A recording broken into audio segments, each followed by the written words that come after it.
Hey guys, welcome back to Keepin' It PC. I am your girl, Paige Bryan, and I am here in the studio today with none other than the dopeness, Black Waat3r, Mr. Stevie Notes, Erick Walls. How y'all doing?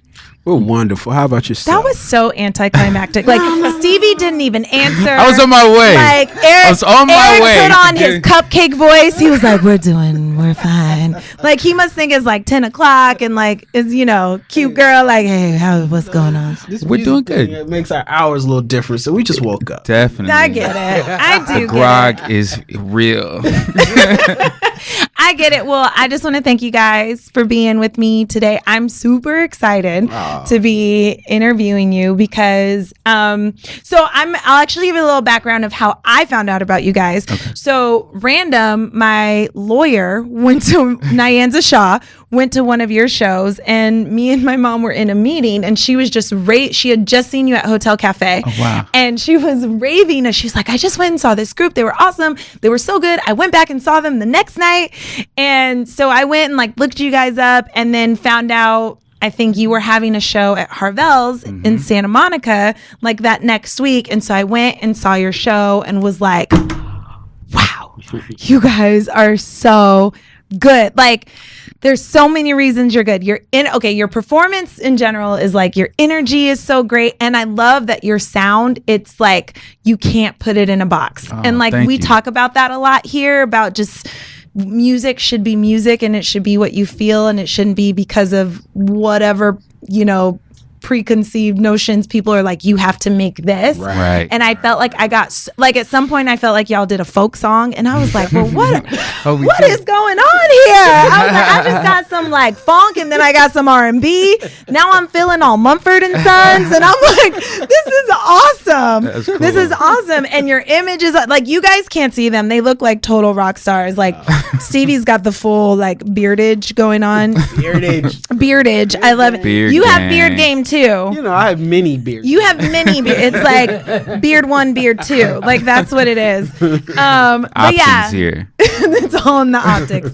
But all it took was one show, and I was instantly a fan. So, I said earlier, I am geeked to have you guys that here. That means a lot. Well, we're geeked that you're geeked. Yeah. Well, it's just a whole lot of geekage. I'm geeked. You're geeked. You're geeked. Everyone's geeked. So let's just dive into it. I just kind of take us on the journey of how you guys got started into music. Do you come from musical backgrounds? I know Erick, before we started the show, you mentioned you had gone to Berkeley. So kind of fill us in on how you got your musical, Oh, well, those are two separate stories, but together they come together. So each tell your story and then go first. I'll tell. Well, we both come from musical backgrounds. Both of our families are totally immersed in music, and along with that, we both come from religious households. Yeah. My father was a preacher.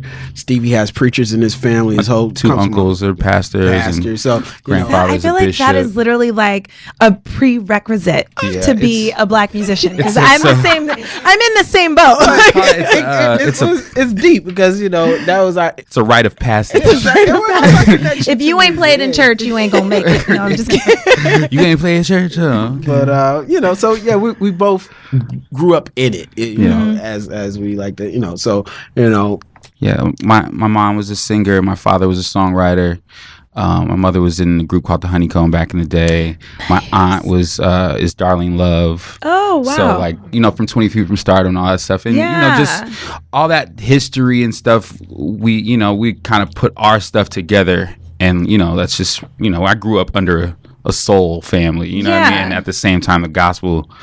It's very influenced. You have to be able to sing in the house, or you're just the guy that doesn't sing. Or you play percussion. Yeah. right. Oh, Stevie can't sing, so here, baby, just bang on these banjos. I played drums. I kind of was the kid for a second, because my sister sings, right? So they were like, "Oh, she's the singer." She's the singer. And here, baby, play on these. Yeah, right. He likes to play drums, so yeah.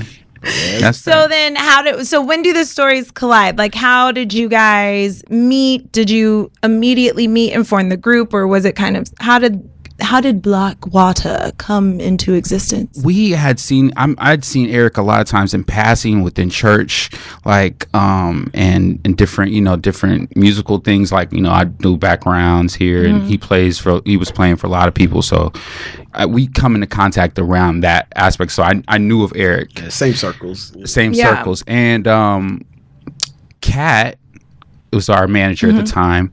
She kind of put it together.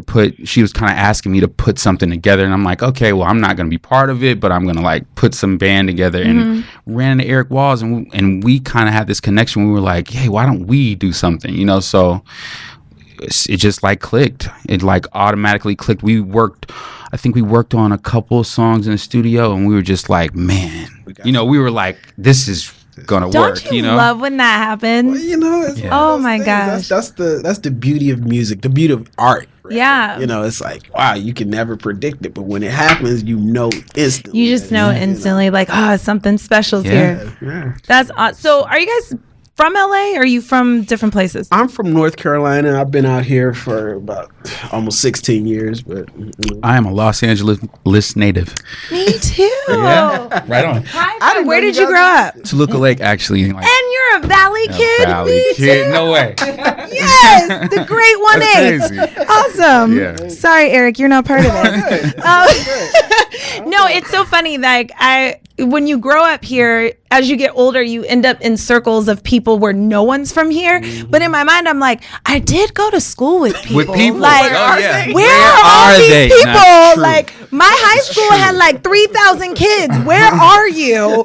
Because every time I meet people, they're like, wow, you're from here? I've never met someone from here. I'm like, that's crazy, because I had neighbors and I went to schools. I don't know where they are now, but teacher's assistant. Like, people lived here. Like, people lived here, and then I don't know where they disappeared to. I don't know.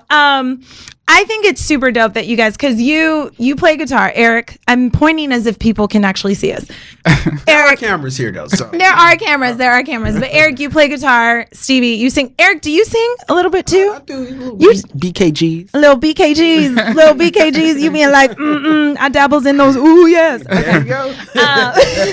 But I love the dynamic of like you coming together as a guitarist and a singer. Like, because usually when groups form, you have like 2 singers or whatever the case may be. But I feel like that opens up kind of so much more in terms of what you can accomplish when it's like, like my dream, like I'm a solo artist, but my dream would be to like have someone who either like played guitar or piano, who was like my partner, that I could be like, dang, I got this idea. Let's go hash it out. Instead, I'm usually like, dang, Paige, it's just you. It's just you. There's no, and my dog, he can't do anything.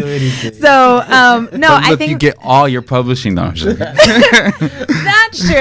true. But I think sometimes, like, I have a band, but so I think because I am solo and I love the camaraderie of that you build when you're building with people. So I think that's probably why with me, like my band is like, we have such a family dynamic. And to me, it's not like, it's Paige, Brian, and then it's them. Like, no, I'm like, no, we're all doing this together, guys. Like, we're doing this together. There's nothing like it. There's nothing like it.